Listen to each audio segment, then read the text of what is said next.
The invisible architecture of success, 1% better every day.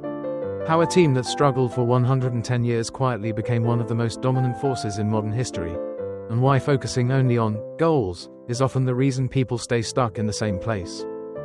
In 2003, British cycling reached a level of underperformance that was difficult to ignore. They weren't just losing races. They were consistently average in a sport where excellence is everything. For years, some top bike manufacturers in Europe were hesitant to work with them.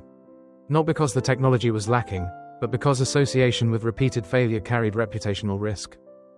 For over a century, they had never won a single Tour de France. They had funding. They had athletes. They had clearly defined goals. But they had no results. If you had asked most people back then, the answer would have sounded familiar. They needed a breakthrough, a standout star, a bold, high-impact strategy to finally change everything. Instead, they hired Dave Brailsford. And he didn't give them a new goal. He gave them a system.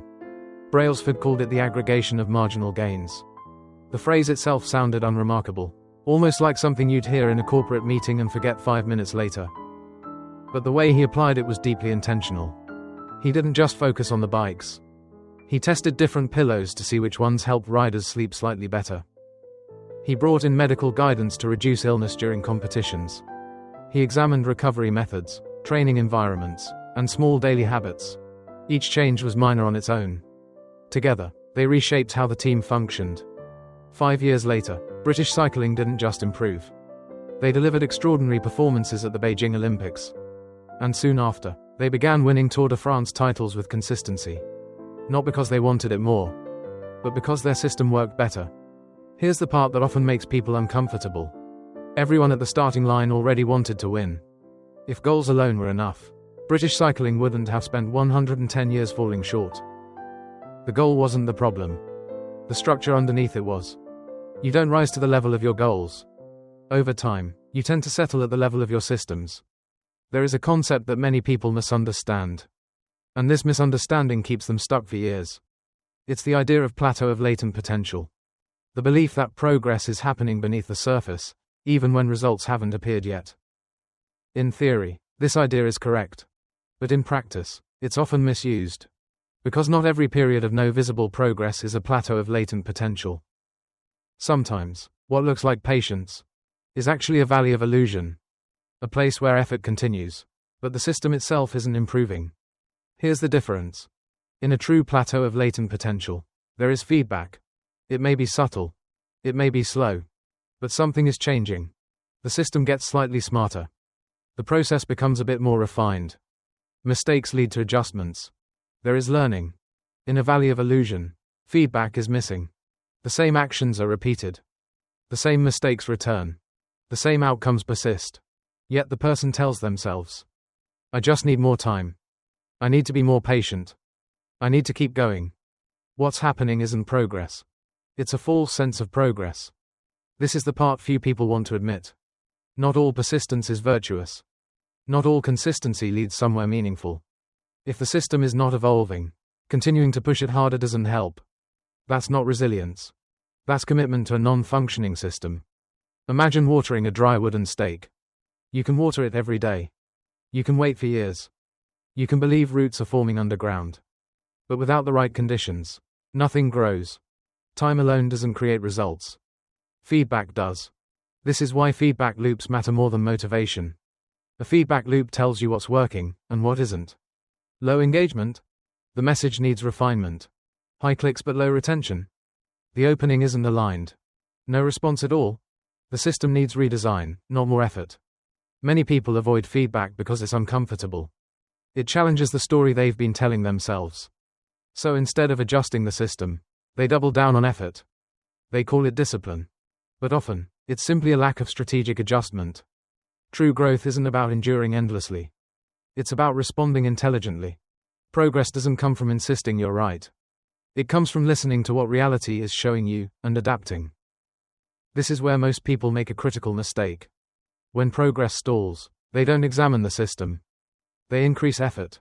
They work longer. They push harder. They tell themselves they just need to be stronger. But effort alone doesn't fix a broken process. If you're inside a valley of illusion, more persistence doesn't move you forward. It keeps you exactly where you are. Repeating the same actions with the same structure produces the same outcome, no matter how sincere the intention is. This isn't pessimism. It's how systems behave. Here's the uncomfortable truth. If your actions aren't generating feedback, then nothing is being built beneath the surface. No roots. No foundation.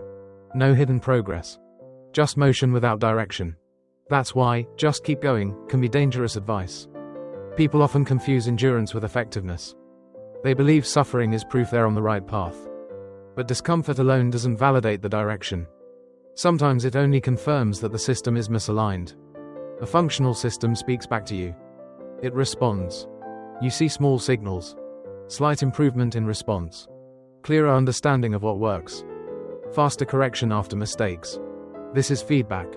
And feedback is the only thing that separates patience from self-deception. Without feedback, the mind fills the gap. It creates a story. Something must be happening. I just can't see it yet. This is how growth always works. But stories don't improve systems. Adjustments do. This is where many people get stuck, not because they lack discipline, but because they resist changing their approach. They mistake consistency for correctness. They stay loyal to a non-functioning system, because changing it would force them to admit the old one wasn't working. That discomfort feels heavier than stagnation. So they keep going. Not because it's effective, but because stopping to reassess feels like failure. In reality, reassessment is intelligence. Growth doesn't require blind persistence. It requires responsiveness. It requires the willingness to say, "This isn't working yet, what needs to change?"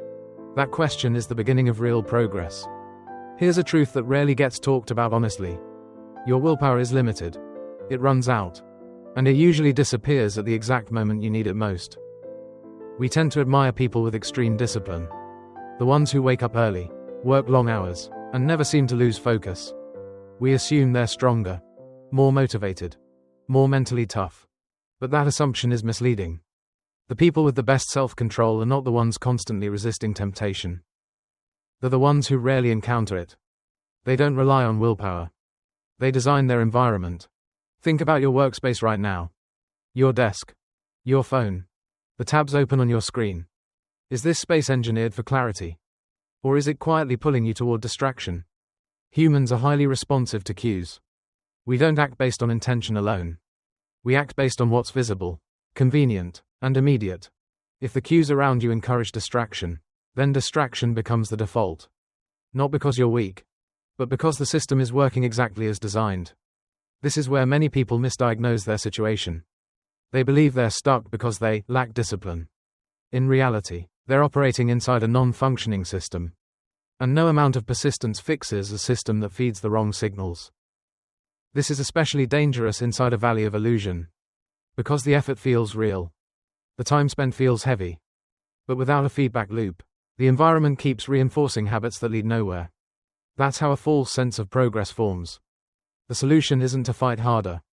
It's to redesign the cues. Make the behaviors you want obvious. Make the behaviors you want to avoid less visible. Less convenient. Less automatic. This isn't about control. It's about alignment.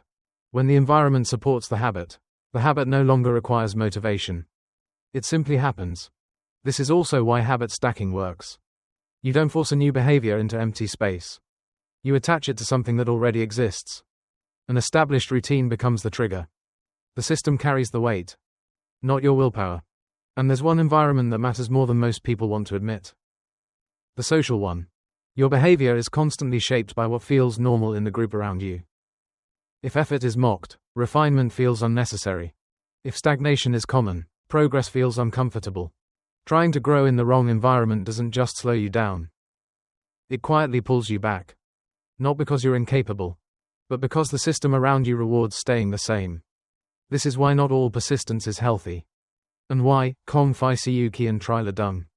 Without environmental support and feedback, persistence becomes repetition. And repetition without adjustment is not discipline. It's a lack of strategic adjustment. Let's be honest for a moment. I know exactly what's likely to happen next. You'll close this tab. You'll feel a brief surge of clarity. And then the algorithm will offer you something easier. Something louder. Something that feels like progress without asking anything from you. That's not a personal failure. That's how the brain is wired. It craves the sensation of movement far more than the work of improvement. This is how people stay stuck in a valley of illusion. Busy, motivated, and quietly going nowhere. I'm not here to sell motivation. I'm here to point out where the real test begins. Tomorrow morning, when there's no music, no voice in your headphones, no surge of inspiration, just you and the habits you've built. So don't make dramatic promises. Don't declare a transformation. Just do one small thing. Don't let your phone be the first thing you touch. Give yourself 2 quiet minutes. 2 minutes to act in alignment with the person you've decided to become. This isn't about intensity. It's about continuity. A single action, repeated, creates a feedback loop. And feedback is what turns effort into direction. Without it, persistence becomes repetition. And repetition without adjustment leads back to the same place. Remember, results are delayed reflections of systems. Your life right now is showing you the output of habits from months ago. If you don't like what you see, don't attack yourself. Examine the system. Refine it. Even by 1%. This is where most people give up, not because they're incapable, but because they mistake silence for failure. They confuse lack of immediate reward with proof that nothing is happening. That's how a false sense of progress collapses into frustration. But you don't need certainty. You need responsiveness. You need to notice what works, and adjust what doesn't. Because com fi siu and trial are done. Only systems that learn deserve your patience. I've done my part. Now it's your move. Turn off the screen. And go live your system. I'm Julian. And this is Page Condensed.